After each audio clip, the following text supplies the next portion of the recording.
"Good night, sweetheart," I whispered as I carefully extracted myself from my 4-year-old's daughter's bed. Another bedtime story over, and one more step towards adulthood. Why can't they stay little forever? I exit the bedroom like a ninja, careful not to let too much of the hall's light shine on her sleeping face. Then, quietly close the door so that the latch clicks home. "Daddy, are you still there?" I hold my breath. Then, let go an exasperated sigh. I thought I had finally gotten Sarah to sleep. Now, it was going to be at least another half hour of effort.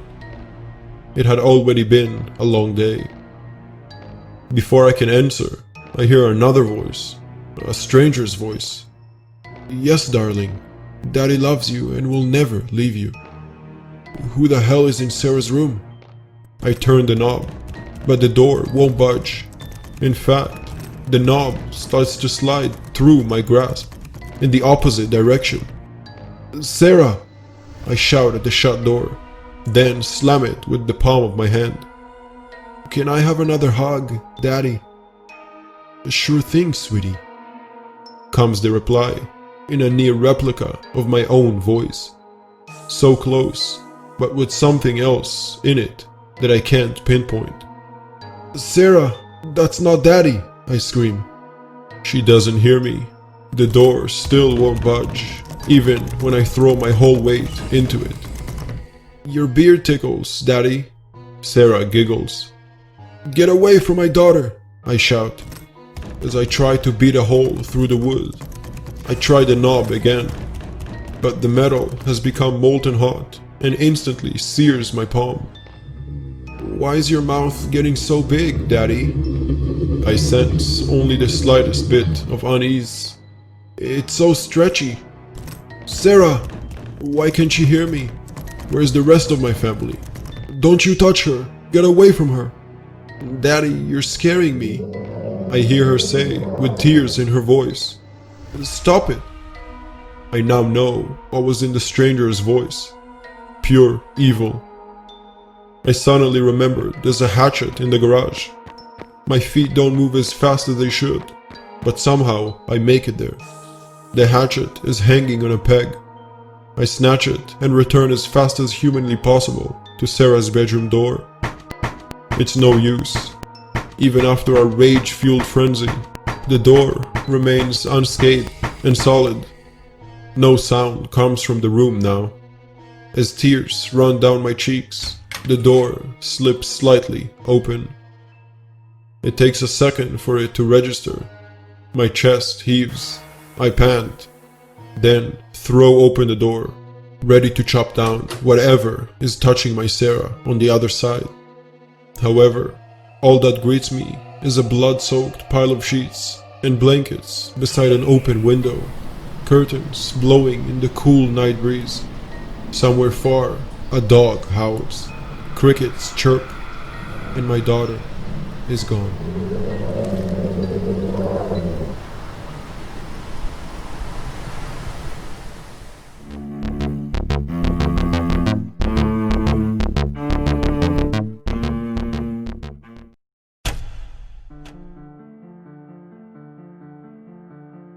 I arrived at Pinhouse Farm at 3:43 a.m.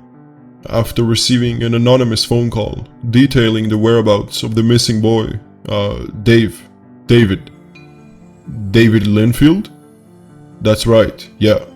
He had been missing over a year, presumed dead after a couple of hikers found his torn clothes by Fletcher's Park, Mountain Lion area. Well, you know the story. Yes.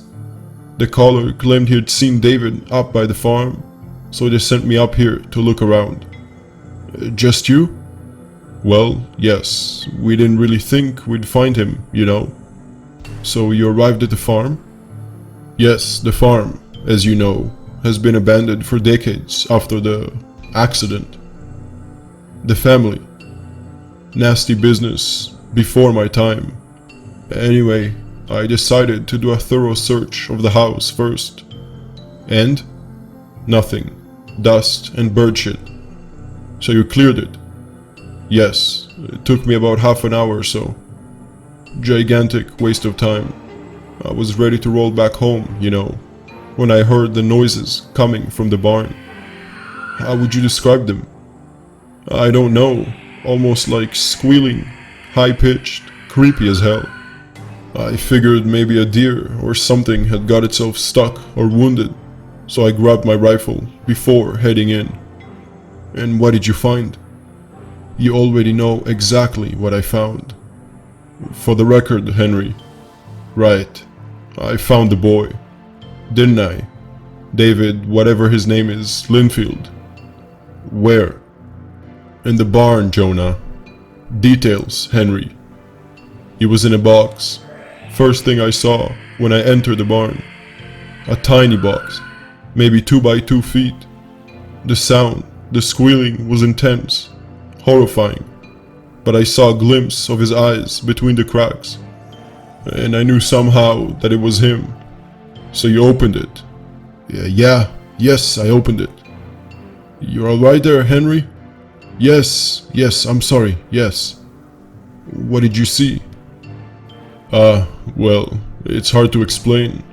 It wasn't just that he was in a box, he was the box. What do you mean? I think he put him there on the same day that he went missing.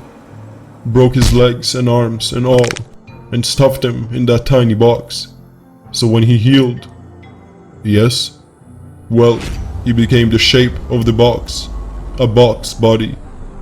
And then I puked my guts out there for a few before I raised my flashlight and lit up the rest of the barn. Why? There were more squealing. The other boxes.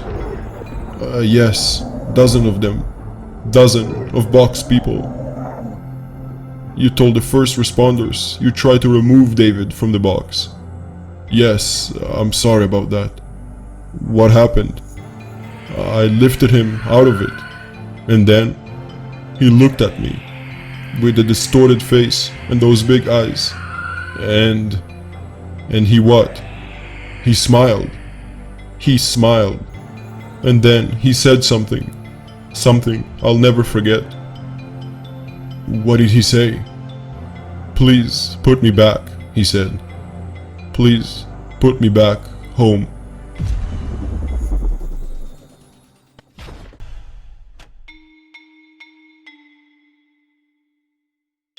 I should have wished to be rich, but felt it was too self-serving. I should have wished for fame, but felt I'd lose privacy. I should have wished for world peace, but felt one country's peace could be another country's poverty.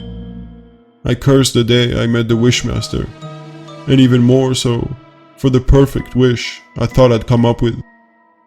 I would like to become a master of language.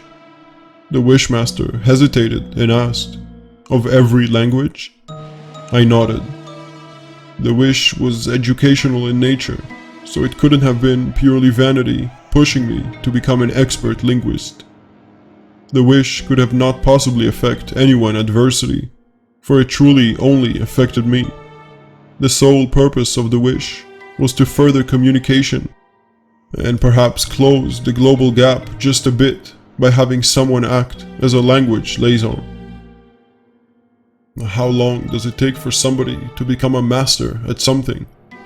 Confused, I responded with, I mean 10,000 hours of deliberate, focused practice is the rumor. The Wishmaster was silent. Then 10,000 hours of deliberate, focused practice, and you'd be a master at language? I suppose so. But that's only considering one language at 10,000 hours, right? I shrugged, but agreed. I was unsure where this was headed, until I noticed the wind slowing to a stop. A stillness. The ambient white noise of the city was now deafening silence, and suddenly I was whisked from being face to face with the Wishmaster and into my own study, armed with a pen, a pad of paper, English dictionary with the doors shuddering locked. Again confused, I asked aloud to no one in particular, "What's going on?" Why am I in this house, and why do I have a dictionary in front of me? A disembodied voice responded, "This is to give you the deliberate, focused practice you need. I figured English would be the easiest, since you already speak it. I'm sorry, I don't understand what's going on. I wanted to be a master at every language. What does this have to do with anything?" The voice ignored. "From there, we can move language by language in alphabetical order. I hope you're looking forward to Afrikaans after the first 10,000 hours." And the Wishmaster has been silent ever since. I should have wished to be rich, for fame, for world peace. Instead, I'm frozen in time, studying until the Wishmaster deems me an expert. If the metric is 10,000 hours, that's a little over a year for each language. This may be fine. I mean, how many world languages can there really be?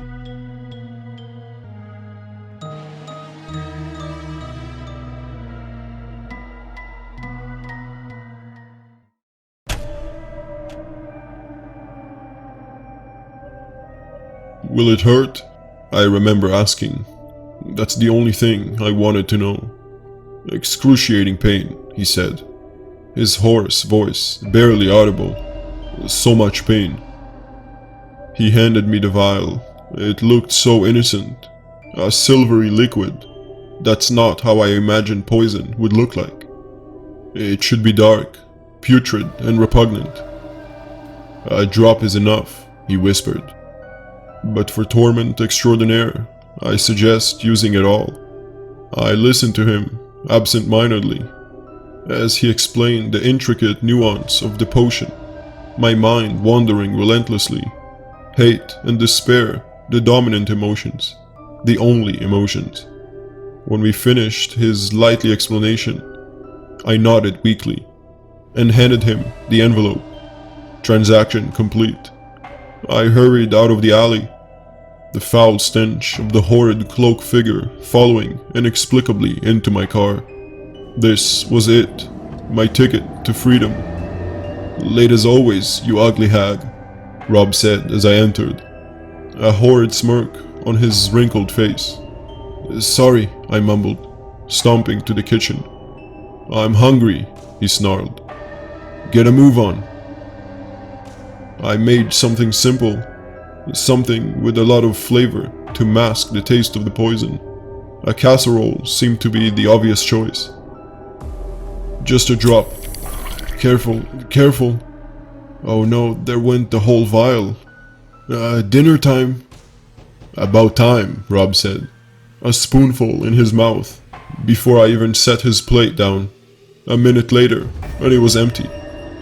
"It tasted like shit," he grimaced. "What did you put in this thing?" I felt a bitter taste in the back of my mouth, adrenaline pumping through my system, my heart beating in a frenzy pace. "Enough to kill you," I replied. "Gah," he coughed. What did you do?" "I killed you," I murmured painfully. But something felt wrong. The room was spinning, colors flashing in violent intervals, a pain in my chest like I'd never thought possible, like someone grabbing my heart with their bare hands, squeezing the blood out of it, sharp fingernails digging into the muscles and tissue, ripping it into unrecognizable pieces of raw, dripping flesh. The darkness, nothingness, death. "Ah!" I screamed as I woke up, but there was no sound, just an empty echo inside my head. The torment was unreliable, indescribable, every single pain receptor firing at once. What did he tell me? What did he tell me back there in the alley? The poison will kill you instantly, but the beauty of this isn't death. It's the undeath, necromutation. It will redirect all energy in your body to stop your brain decomposing. Keeps your brain alive for months after death. Imagine that. Imagine the torment.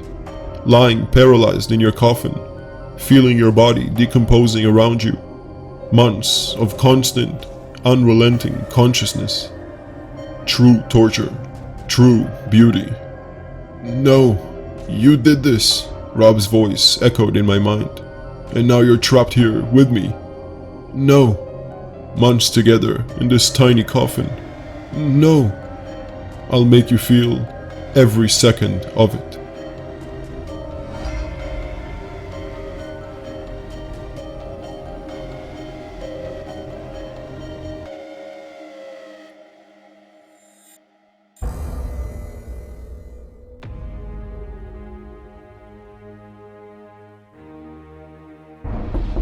I can hear her quietly crying in her bedroom.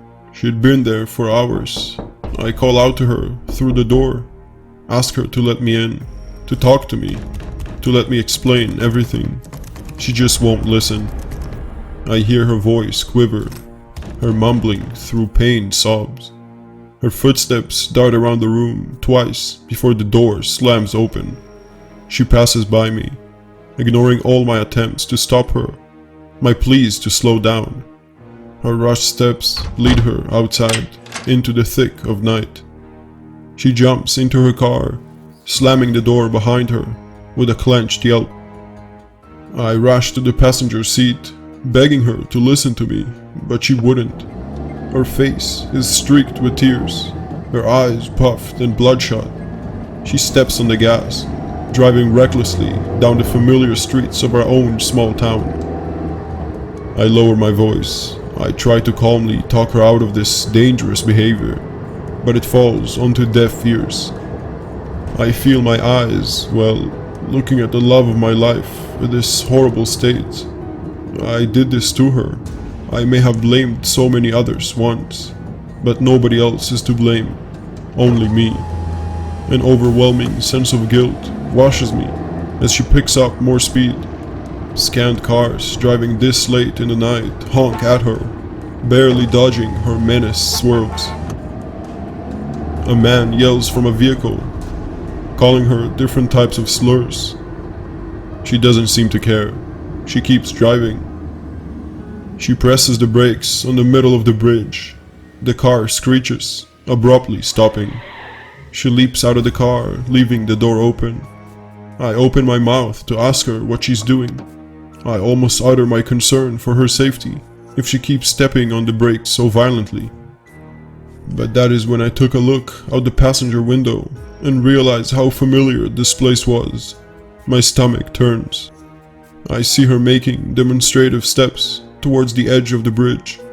My eyes widen as I leap out of the car, screaming at her to stop and talk to me. She isn't listening. Before I have a chance to reach her, she already climbs over the slippery bars, holding onto the outer side of the railing.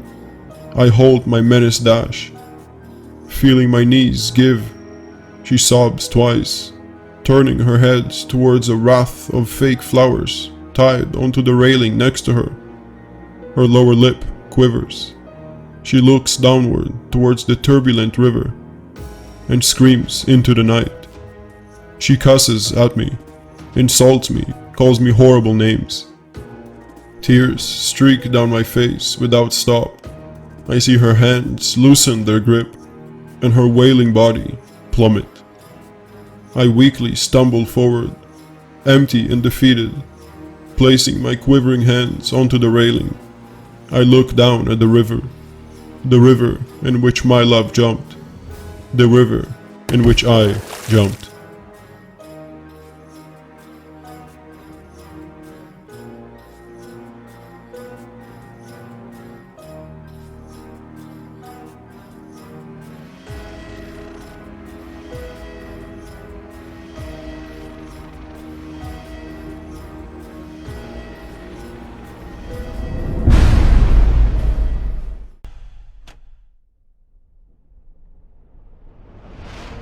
Another girl in my class is trying to kill me.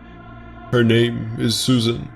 Just this morning, I spat out a suspicious tasting soda she had poisoned, avoided her car as she tried to run me over, and narrowly dodged a heavy paint can she pushed from the top floor classroom window.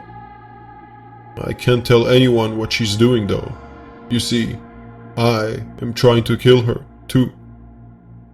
I have a plan I think will work. I'm going to use her biggest weakness against her. I say her biggest weakness, but he is really mine too. Callum Kelly, the hottest guy at Lawrence High. Tall, athletic, with a smile that makes all the girls swoon. When we started, I'd kill for Callum Kelly Club. It had been a bit of a joke. A group of us would get together, gossip about which girl he was sitting beside in chemistry, share pictures of him we had screenshotted from Snapchat or torn from the school newspaper when he'd been photographed for his latest sporting triumph. Then, the fighting started. We all wanted Callum, but only one of us could have him. Since then, things have escalated. What do I mean by escalated? There used to be 12 girls in the club. Now, it's just me and Susan. Lisa died after an unfortunate accident with a Bunsen burner. Mandy never came home from that slumber party at Annie's. Sydney's brain was blown out in a tragic mishap with her dad's rifle. It might seem sad that so many were killed, but we had all agreed on the rules. Last girl standing wins. All is fair in love and war, as the saying goes, and I'd kill for Callum Kelly Club was a bit of both. I put my plan into action and mentioned to Susan that Callum had a big game at the weekend and would be training at the gym after school that day. For old time's sake, I said, why don't we put our competition aside for a few hours and peek on Callum building those biceps through the gym's window together like we used to. She couldn't resist. As we peered through the window, I slipped the blade I had hidden up my sleeve into my hand, ready to finish this thing. Unfortunately for me, Susan had the same idea, and a knife fight worthy of a gritty gangster film broke out between us. After a couple of minutes, we noticed Callum was standing at the gym door, watching us. He looked terrified, but very cute. "Callum, we're fighting for you," Susan screamed, as she thrust at my throat. "Which of us do you want?" I yelled, as I dodged backwards. Actually, I'm kind of dating April Black," Callum stammered. Susan and I stopped suddenly and looked at each other. The same thought in both our minds. The I Killed Callum Kelly Club has a much better ring to it.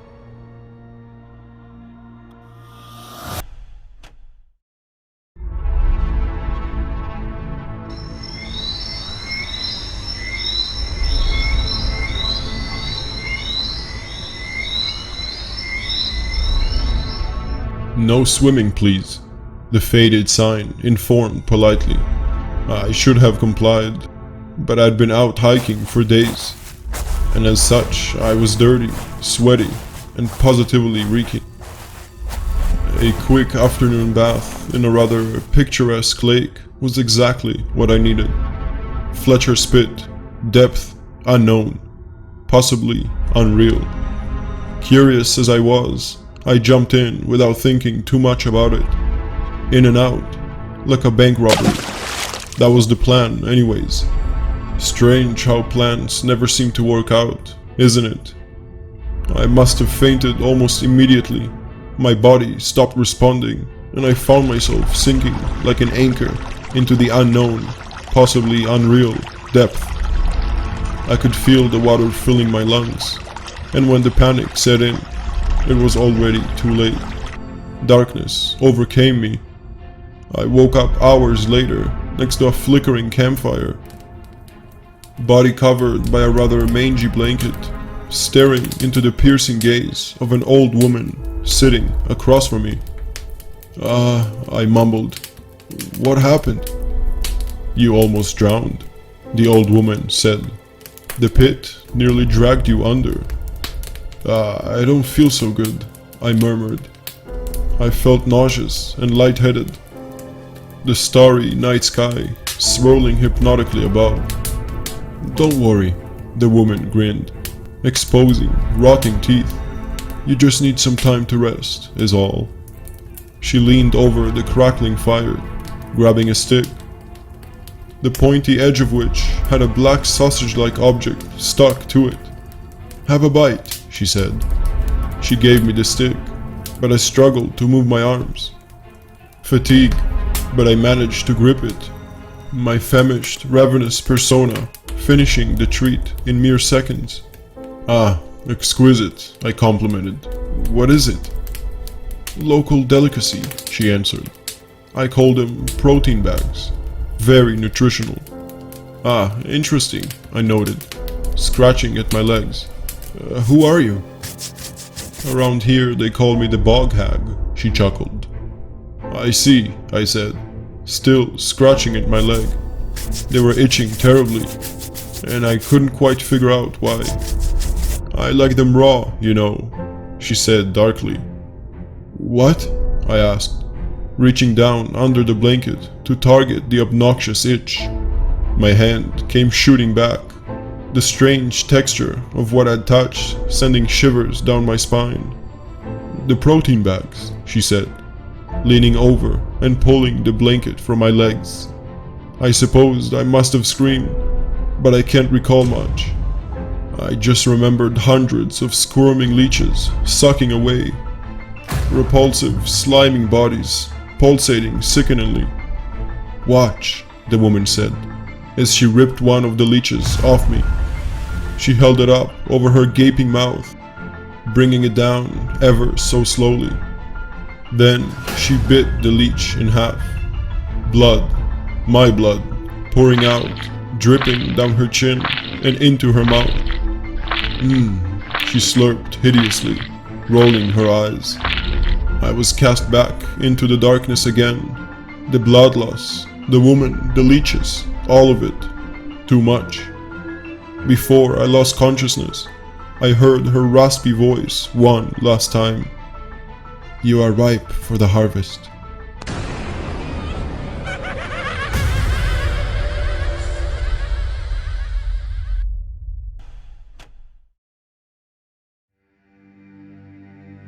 I was 14 the first time I woke up in a coffin. Real creepy one too, you know. A seemingly random assortment of rotting wood, haphazardly fashioned to form a roughly box-like shape. A poor man's final resting place. I guess the dead don't care though. You could be buried in the Taj Mahal, but you'd still be dead. But I wasn't. I was very much alive. And let me tell you, I freaked out. Kicked and screamed and punched until I collapsed in exhaustion, at which point I realized something very unnerving about my situation. I wasn't alone. I mean, sure, normally you'd expect some manner of earthly remains when you pop out the lid, you know? But when you wake up in one, I don't know, that's really not the first place your mind goes. So I freaked out again. Corpse was in a terrible state. 10 to 15 years of decomposition in a poorly sealed box. That shit is vile as hell. Those juices, you know, corpse juices, liquefied human filth, really not something you'd want to wake up next to. You'll never forget your first though. I was down there with him for hours before I got out, and I'll always cherish those moments of pure dread and disgust. I'd wake up in coffins every other month after that, more often than not, accompanied by a carcass in varying stages of decomposition. It's strange, you know, what you can get used to. After a while, I started to find it rather cathartic. I'd snuggle up to them and hold them tightly, imagining in my derangement that it was my mother, and that she was alive, and that she loved me. I guess we're getting there now, aren't we? It took me a few years to piece it all together. How I got into those coffins, and maybe more interestingly, why I got into those coffins. Abandonment issues. So dull, am I right? So boring, so mundane. Apparently, I'd sleepwalk to local cemeteries and dig my way down into the cold, awaiting embrace of my next surrogate mother. and then I'd rest, and yearn, and dream. I barely remember her at all, just brief moments from that night, flashing of my father shoveling dirt onto her naked, broken body. The look in her eyes as she realized what was happening, the sound of her desperate cries, heavy stuff. Anyway, after some time, the stiffs just didn't do it for me anymore. They were too removed, too detached. I needed something, I don't know, living. I guess you know that much though. I'll be down here with you for a few hours, sleeping, dreaming, living, and then I'll leave you alone. It'll take some time before you run out of oxygen. 5.5 hours maybe, so you'll have time to reflect, say goodbye. Maybe you'll nod off too, and wake up again. Wake up again in a coffin. Wouldn't that be nice?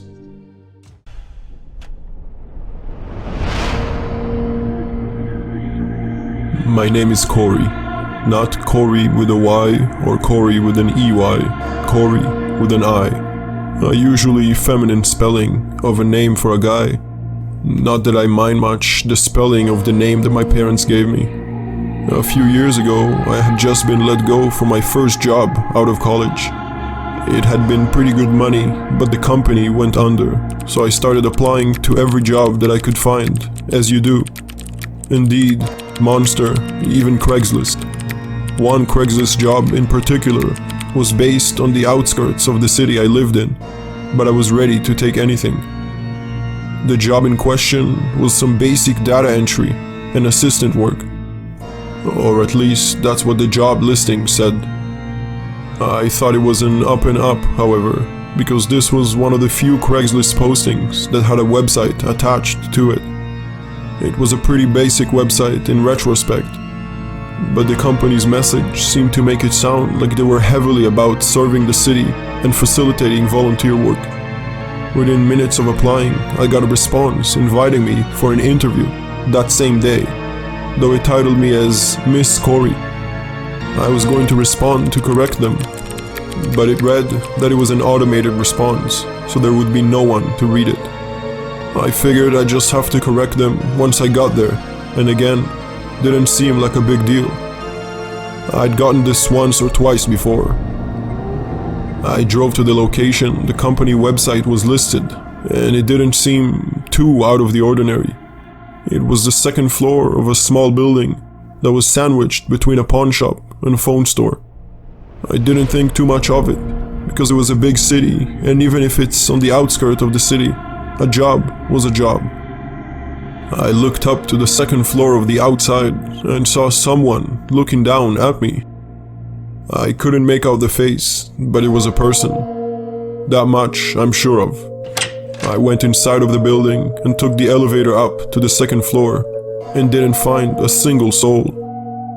It looked like a half-finished office floor from what I remember, with some doors open and some locked shut, but there was simply no one to speak to, no one to inform that I was there. There was one cubicle, but one of the detachable walls has been left in another office room. There was a computer monitor in one room, but no desktop attached to it. A half-finished company banner in a bookcase. Upon closer inspection of the bookcase, all the books weren't books at all, but a cardboard printing of a bunch of books stacked together. I finally had too much and called the phone number that had been on the website. I heard no phone ringing from where I stood. More so, the phone I called seemed to cut my call after a ring and a half, sending me straight to voicemail. Sufficiently creeped out by now, or wondering if I'd stumbled on something I shouldn't have, I took the elevator down. As the elevator door closed, I heard someone muttering angrily. I thought that was a girl's name. I didn't want to stay to find out who said it. Instead, I walked right back to my car and drove back home, not even daring to look back up at the window of the floor I was sure I had been scheduled for. That very evening, out of morbid curiosity, I checked Craigslist. The post was gone. I looked for the website. It had been disabled. To this day, I still wonder, what or who did I stumble on? One of my greatest regrets is never contacting the police about any of this.